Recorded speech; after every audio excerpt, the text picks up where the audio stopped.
नमस्कार दोस्तों आज की इस वीडियो पर हम बात करने वाले हैं कि जो विद्यालयों में कार्यरत शैक्षिक सेवक स्टाफ हैं वो अपनी एपीआर वर्ष 24-25 की सालादर्पण के स्टाफ लॉगिन से किस तरह भरें। आपको कंप्लीट प्रोसेस बताऊंगा। यानी कि ऐसे लोक सेवक जो विद्यालयों में कार्यरत हैं और शैक्षिक सेवक से आते हैं, उनको सालादर्पण के स्टाफ लॉगिन से समस्त लोक सेवकों को अपनी एपीआर ऑनलाइन भरनी है। किस तरह भरेंगे इसके बारे में आपको कंप्लीट प्रोसेस बताऊंगा। इससे पहले आप देख रहे हैं कि कार्यालय निदेशक माध्यमिक शिक्षा राजस्थान बीकानेर द्वारा एपीआर बनने से संबंधित एक समय सारणी जारी की गई है, जिसमें यहाँ पे निर्धारित तिथि तक सभी कर्मचारियों को एपीआर बननी है। एपीआर बनने के लिए देख रहे हैं जो शैक्षिक कर्मचारी हैं उनको सालादर्पण के स्टाफ लॉगिन पे आना है। यहाँ पे आपको सालादर्पण स्टाफ लॉगिन मिलेगा। यहाँ पे देख रहे हैं स्टाफ लॉगिन पे यहाँ पे कर्मचारी अपनी आईडी पासवर्ड और कैप्चा डालेगा। यहाँ पे आपको स्टाफ लॉगिन की आईडी पासवर्ड डालनी है, क्योंकि अपन सालादर्पण के स्टाफ लॉगिन से सत्र 24-25 की एपीआर वार्षिक कार्य मूल्यांकन प्रतिवेदन ऑनलाइन यहाँ पे भरेंगे। आईडी पासवर्ड कैप्चा डालने के बाद आप यहाँ पे लॉगिन पे क्लिक करेंगे। जैसे आप यहाँ पे लॉगिन पे क्लिक करते हैं तो यहाँ पे संबंधित कर्मचारी अपनी सालादर्पण की स्टाफ आईडी पे लॉगिन हो चुका है। अब आपको एपीआर बनने के लिए देख रहे हैं यहाँ पे आपको एपीआर का ऑप्शन मिलेगा, इस पे आप क्लिक करेंगे। इसमें आपको एपीआर डैशबोर्ड का ऑप्शन मिलेगा। एपीआर डैशबोर्ड पे आपको क्लिक करना है। जैसे आप यहाँ पे एपीआर डैशबोर्ड पे क्लिक करते हैं तो देख रहे हैं आपको यहाँ पे एपीआर के सेशन मिलेंगे। यानी कि जब से शिक्षा विभाग में सालादर्पण के स्टाफ लॉगिन से एपीआर बनना प्रारंभ हुई है, वो सेशन आपको 20-21, 21-22, 22-23, 23-24 और 24-25 मिलेंगे। अपन यहाँ पे सत्र 24-25 की एपीआर भरेंगे तो आप यहाँ पे चेक बॉक्स 24-25 वाले में क्लिक करेंगे। इससे पहले आपको यहाँ पे देख रहे हैं कुछ दिशा निर्देश मिलेंगे, इन्हें आप अच्छे से रीड कर लेंगे। सेशन सेलेक्ट करने के बाद आप यहाँ पे ओके पे क्लिक करेंगे। जैसे आप यहाँ पे ओके पे क्लिक करते हैं तो यहाँ पे देख रहे हैं आपको कर्मचारी की बेसिक इंफॉर्मेशन दिखाई देगी। कर्मचारी को अपनी बेसिक इंफॉर्मेशन चेक करनी है। अगर कर्मचारी को लगता है कि इनमें अपनी बेसिक इंफॉर्मेशन सही नहीं है, मोबाइल नंबर, पोस्ट या आपकी मूल पोस्ट, करंट पोस्ट, सब्जेक्ट अगर सही नहीं है तो ये आपको सालादर्पण स्कूल लॉगिन में जो प्रपत्र 10 है उसमें आपको अपडेट करना होगा। जैसे ही आप यहाँ पे प्रपत्र 10 में स्कूल लॉगिन से अपडेट कर देंगे तो यहाँ पे आपके स्टाफ लॉगिन पे ऑटोमेटिक अपडेट हो जाएगा। अगर आपके सभी डिटेल सही है तो आप नीचे जाएंगे। नीचे जाने के बाद देख रहे हैं यहाँ पे आपको मिलेगा 4 तरह के ऑप्शन मिलेंगे। सबसे पहले अपन को यहाँ पे एपीआर बननी है तो जो पहला ऑप्शन है click to fill edit new APR, यहाँ से अपन एपीआर भरेंगे और अपने भरी हुई APR, filled APR, view APR status यहाँ से चेक कर सकते हैं। एपीआर बनने के लिए अपन को यहाँ पे click to fill edit new APR पहला वाला जो ऑप्शन है इस पे अपन क्लिक करेंगे। इस पे क्लिक करने के बाद देख रहे हैं आपके यहाँ पे एपीआर का सेशन आ जाएगा 24-25 और यहाँ पे आपको मिलेगा वार्षिक कार्य मूल्यांकन प्रतिवेदन। अब एपीआर बनने से पहले आपको ध्यान देना है कि आप अपने एपीआर का चैनल, यहाँ पे आपको मिलेगा रेड कलर में व्यू एपीआर चैनल, यहाँ से तो आप चैनल देख सकते हैं कि आप अपनी एपीआर किसे फॉरवर्ड करेंगे।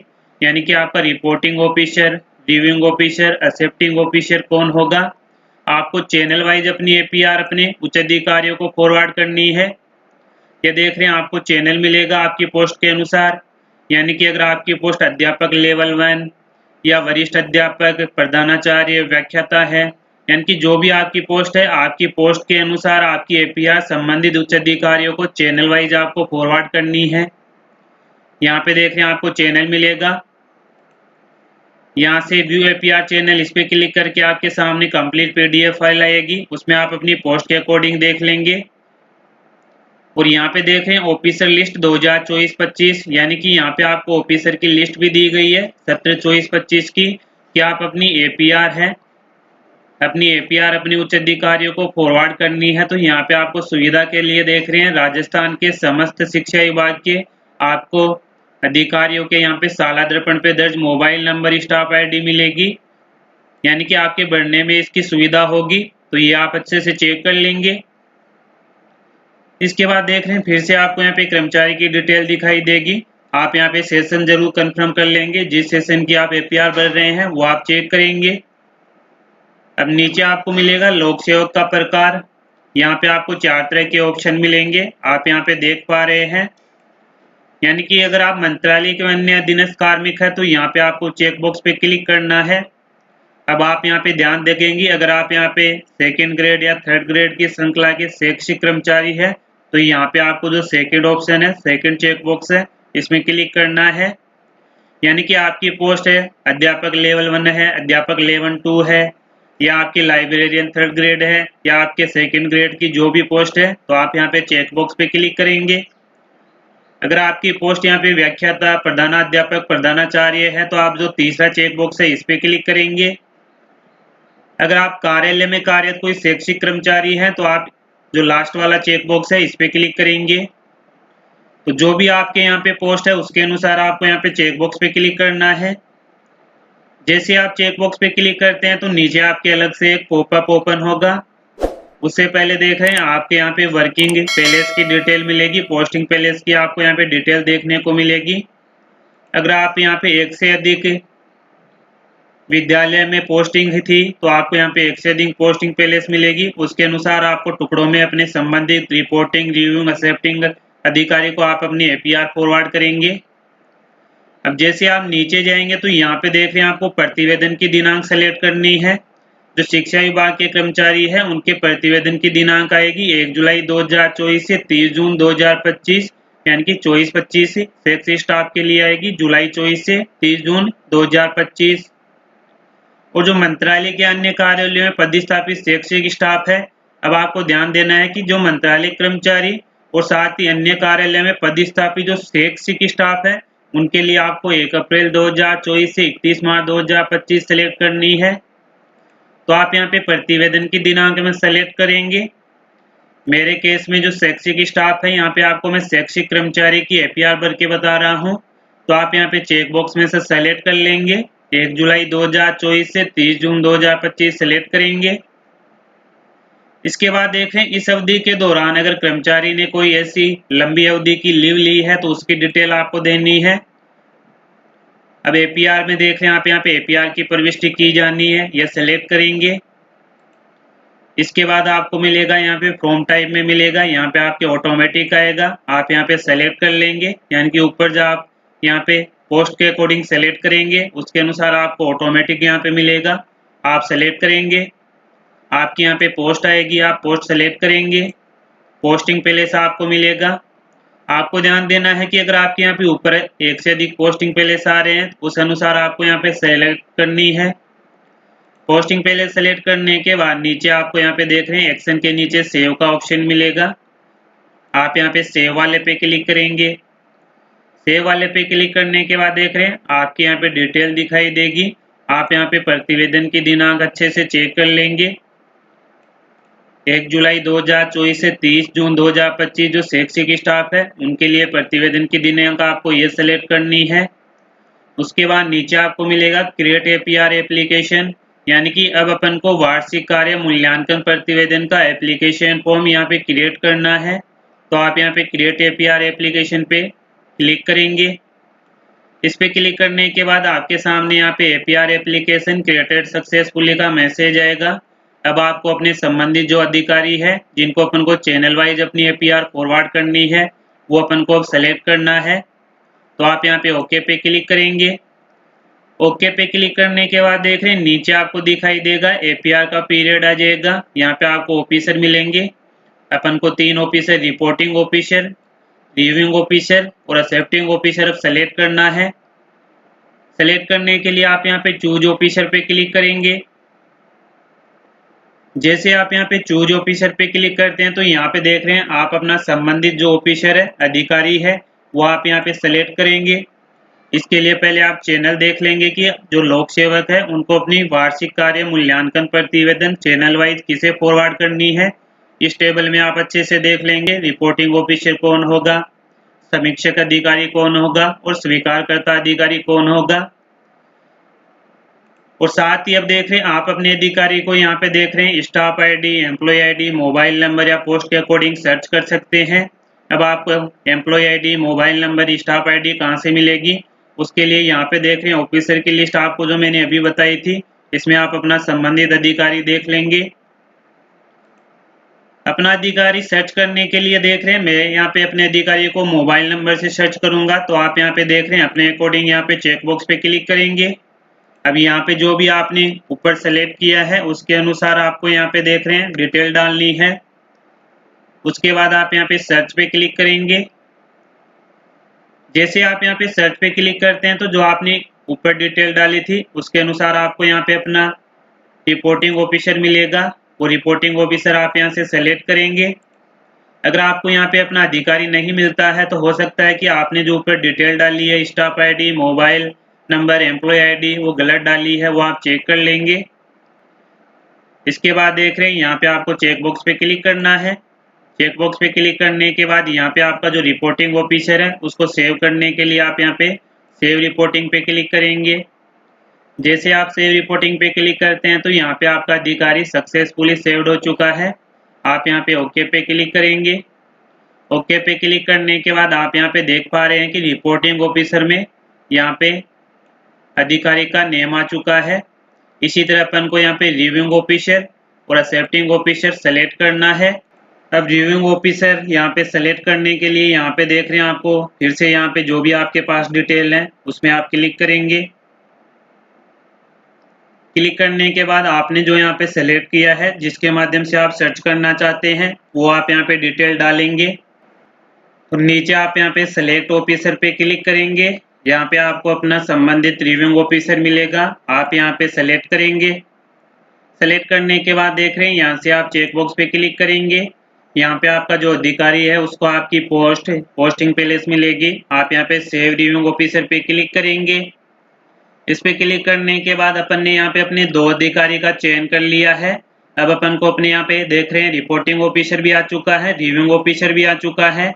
अब अपन को यहाँ पे एक्सेप्टिंग ऑफिसर सेलेक्ट करना है, तो इसके लिए सेम वही प्रोसेस है। यहाँ पे आप staff ID, employee ID, mobile number से सर्च कर लेंगे। एक्सेप्टिंग ऑफिसर सर्च करने के बाद देख रहे हैं यहाँ पे आप अपना एक्सेप्टिंग ऑफिसर मिलेगा, इसे सेलेक्ट करेंगे। सेलेक्ट करने के बाद आप यहाँ पे सेव एक्सेप्टिंग ऑफिसर पे क्लिक करेंगे।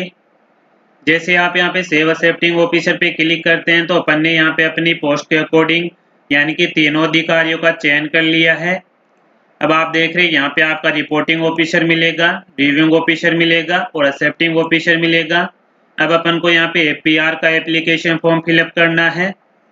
इसके लिए आप जैसे ही नीचे जाएंगे तो यहाँ पे देख रहे हैं आपकी एपीआर की अवधि के दौरान आपके जो अधिकारी थे वो आपको यहाँ पे मिलेंगे। अब अपन को देख रहे हैं अगर अपन ने गलत अधिकारियों का चयन कर लिया है तो यहाँ पे आपको मिलेगा डिलीट ऑफिसर्स का ऑप्शन मिलेगा। इस पे क्लिक करके आप वापस से अपने सही अधिकारी चयन कर सकते हैं।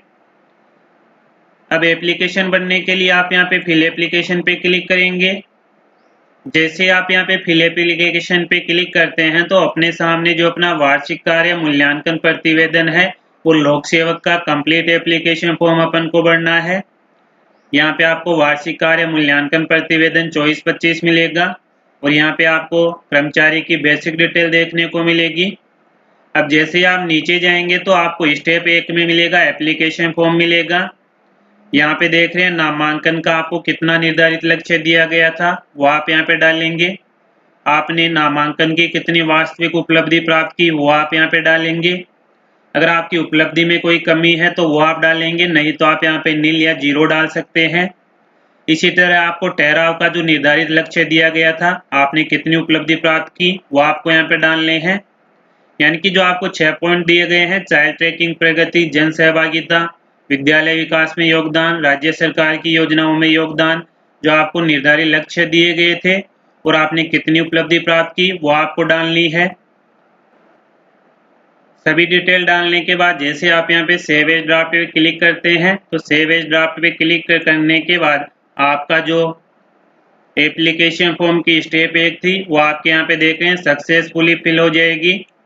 जैसे आप ओके करेंगे और नीचे जाएंगे तो यहाँ पे आपको देख रहे हैं परीक्षा परिणाम की एंट्री करनी है। यानी कि जो लेख सेवक अपनी एपीआर बन रहा है उसके अगर कोई परीक्षा परिणाम है तो उसकी आपको डिटेल देनी है। यहाँ पे देख रहे हैं आप कक्षा सेलेक्ट करेंगे। यहाँ पे आपके केवल बोर्ड एग्जाम है जो 5, 8 और 10, 12 उन्हीं की आपकी यहाँ पे परीक्षा परिणाम देनी है। अगर आपके नहीं है तो आप यहाँ पे नील डाल के सेव कर देंगे। मेरे केस में देख रहे हैं यहाँ पे है, तो आप यहाँ पे क्लास सेलेक्ट करेंगे, सब्जेक्ट सेलेक्ट करेंगे। उसके बाद देख रहे हैं जो आपकी एपीआर की अवधि थी, आपके पास कितने विद्यार्थी थे, यहाँ पे आप डालेंगे। फिर आपको मिलेगा उत्तीर्ण विद्यार्थी, यानी कि कितने विद्यार्थी उत्तीर्ण हो चुके, वो संख्या आप यहाँ पे डालेंगे। इसके बाद आपको मिलेगा 60% एवं इससे अधिक अंक प्राप्त करने वाले विद्यार्थियों की संख्या आपको यहाँ पे डालनी है, तो वो आप यहाँ पे डालेंगे। इसके बाद आपको आगे मिलेगा उत्तीर्ण प्रतिशत मिलेगा, लेकिन उससे पहले देख रहे हैं आपको यहाँ पे उत्तीर्ण प्रतिशत आपको यहाँ पे ऑटोमेटिक आएगा। आप यहाँ पे देख रहे हैं एक्शन के नीचे सेव का ऑप्शन मिलेगा, आप यहाँ पे सेव पे क्लिक करेंगे। जैसे आप यहाँ पे सेव पे क्लिक करते हैं तो यहाँ पे आपके परीक्षा परिणाम की भी एंट्री सक्सेसफुली हो जाएगी। आपको मिलेगा रिजल्ट सेव्ड सक्सेसफुली, आप ओके पे क्लिक करेंगे। जैसे ही ओके पे क्लिक करते हैं तो यहाँ पे देख रहे हैं आपके उत्तीर्ण प्रतिशत ऑटोमेटिक आ जाएगा। अब देख रहे हैं अगर आपका और भी कोई कक्षा का परीक्षा परिणाम है तो यहाँ पे आप क्लास सेलेक्ट करेंगे और उसके अनुसार आप एंट्री करते जाएंगे। उसके बाद आपको मिलेगा अन्य शैक्षणिक उपलब्धि, अगर आपके पास कोई थी प्रतिवेदन की अवधि के दौरान तो वो डिटेल आपको डालनी है। इसके बाद आपको मिलेगा वर्ष के दौरान प्राप्त प्रशिक्षण का विवरण, यानी कि एपीआर की अवधि के दौरान अगर आपने कोई ट्रेनिंग ली है तो उस ट्रेनिंग की डिटेल आपको यहाँ पे डालनी है। यहाँ पे आप डालेंगे प्रशिक्षण का प्रकार कौन सा है। इसके बाद आपको मिलेगा अवधि, यानी कि आपने कौन सी अवधि के दौरान ट्रेनिंग की थी, वो डिटेल आप अवधि सेलेक्ट करेंगे, अवधि डालेंगे। उसके बाद आपको मिलेगा प्रशिक्षण से प्राप्त उपलब्धि का उल्लेख आप यहाँ पे डालेंगे। फिर आप जैसे ही सेव पे क्लिक करेंगे तो यहाँ पे आपके जो वर्ष के दौरान आपने प्रशिक्षण प्राप्त किया था उसकी डिटेल आपके यहाँ पे सेव हो जाएगी। इसी तरह देख रहे हैं अगर प्रतिवेदित अधिकारी द्वारा किए गए विशेष कार्यों का कोई संक्षिप्त विवरण है तो वो आप यहाँ पे डालेंगे। सभी डिटेल डालने के बाद यानी कि आपका प्रतिवेदन का एप्लीकेशन फॉर्म भरने के बाद आपको नीचे सबमिट का ऑप्शन मिलेगा, आप सबमिट वाले पे क्लिक करेंगे। जैसे आप यहाँ पे सबमिट पे क्लिक करते हैं तो देख रहे हैं आपका एपीआर एचसीआर कंप्लीट यहाँ पे बढ़ चुका है। आप जैसे ही ओके पे क्लिक करते हैं तो नीचे आप देख रहे हैं आपको सबमिट और लॉक का ऑप्शन मिलेगा। अब लॉक करने के लिए आप जैसे ही आप यहाँ पे for finish lock APR click here पे क्लिक करते हैं तो आपके सामने कंफर्म करवाएगा। आप जैसे ही ओके पे क्लिक करते हैं, ओके पे क्लिक करने के बाद देख रहे हैं कंप्लीट एप्लीकेशन फॉर्म अपन ने वार्षिक कार्य मूल्यांकन प्रतिवेदन का भर दिया है। अब आपको इसे लॉक पॉइंट फॉरवर्ड करने से पहले ध्यान देना है कि अगर आपने अपना एपीआर के गलत अधिकारी सिलेक्ट कर लिए हैं तो आप यहाँ पे डिलीट ऑफिसर पे क्लिक करके अपने अधिकारियों का वापस से चयन कर सकते हैं। अगर आपने कंप्लीट एपीआर का एप्लीकेशन फॉर्म ही गलत भर दिया है तो आपको यहाँ पे डिलीट एंटायर एप्लीकेशन का ऑप्शन मिलेगा, इस पे क्लिक करके आप कंप्लीट भरा हुआ वार्षिक कार्य मूल्यांकन प्रतिवेदन डिलीट कर सकते हैं। अगर आपने सही एप्लीकेशन फॉर्म भर दिया है, अधिकारी का चयन सही कर लिया है तो इसे आगे अधिकारी को फॉरवर्ड करने के लिए आपको यहाँ पे लॉक एंड फॉरवर्ड एप्लीकेशन इस पे क्लिक करना है। आपको एक कंफर्म करवाएगा, आप यहाँ पे ओके पे क्लिक करेंगे। जैसे आप ओके पे क्लिक करेंगे, ओके पे क्लिक करने के बाद आपके देख रहे हैं आपको ये पूछेगा क्या चिकित्सा परीक्षण रिपोर्ट अपलोड करना चाहते हैं, तो यस पे क्लिक करेंगे, नहीं तो आप नो पे क्लिक करेंगे। जैसे आप नो पे क्लिक करते हैं और सेव मेडिकल स्टेटस पे क्लिक करते हैं तो आपके जो ये मोबाइल नंबर आ रहे हैं इस पे ओटीपी जाएगा, वो ओटीपी आपको यहाँ पे डालना है। ओटीपी डालने के बाद आपके यहाँ पे एपीआर है जो संबंधित आपके चैनल के अकॉर्डिंग आपका जो रिपोर्टिंग ऑफिसर है उनको फॉरवर्ड हो जाएगी। तो इस तरह मैंने आपको कंप्लीट प्रोसेस बता दी है कि शाला दर्पण के स्टाफ लॉगिन से जो लोक सेवक है अपनी वार्षिक कार्य मूल्यांकन प्रतिवेदन एपीआर किस तरह भरे। फिर भी आपको वार्षिक कार्य मूल्यांकन प्रतिवेदन भरने से या अपने अधिकारी सेलेक्ट करने से संबंधित किसी भी तरह की कोई समस्या हो या डाउट हो तो आप कमेंट बॉक्स में कमेंट जरूर करें। तो दोस्तों आज की इस वीडियो में यही अपडेट थी, फिर मिलते हैं नई वीडियो के साथ, तब तक के लिए जय हिंद जय भारत।